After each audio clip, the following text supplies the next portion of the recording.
Your perception creates your reality, and I'm going to dive into this right now, so bookmark it in case you need to come back to it. I want you to see your scope of reality, like from childhood, as a blank slate, very wide. There's literally no lens on this canvas of reality because things are just showing up. They just are what they are. Everything in our reality only has the meaning that we give to it. So as we are growing up, we are having new experiences. We are having things like the media and society and our parents change the scope of our perception. Your perception is the lens that you see everything through. So depending on how limited you allow your perception to be about a specific subject, and that's going to depend on your life, that's going to depend on experiences that you've had, it's going to determine how big your lens is. If your lens is super, super limited and not supportive of yourself, you're going to look through like basically a straw size scope of reality where there's millions of opportunities, but you can't see them, you won't align with them, they won't be there.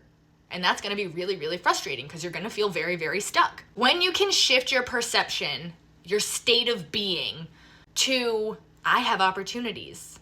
I don't necessarily know how this is going to go. Just because this happened before doesn't mean it's going to happen this time, which is a lot of the times we do think that way. If you can get yourself out of thinking in that way and perceiving things in that way, just because it happened one way doesn't mean it will continue to happen that way, you allow that lens that was very limited, very small, to get a lot bigger. And then you can see more, you can perceive more, you can have more reflected back to you. But until you do that work, until you pinpoint those limiting beliefs, those things that might be unsupportive of you, those things that might be rooted in lack, that lens stays super tiny.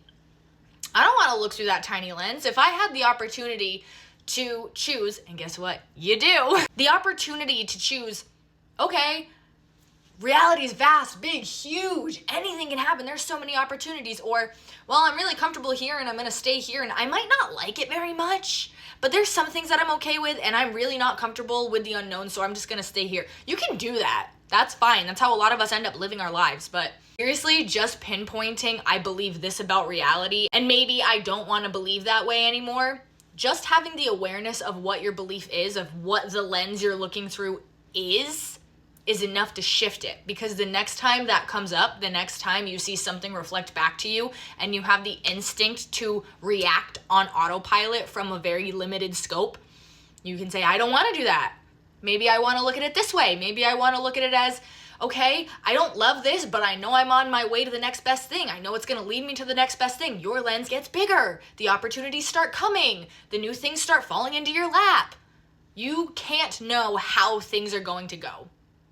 That's a frustrating part of reality, but it's true. You don't know how things are going to play out, but you do limit yourself how they can play out by keeping your perception very limited, by keeping your assumption, your self-assumption very, very small and unsupportive.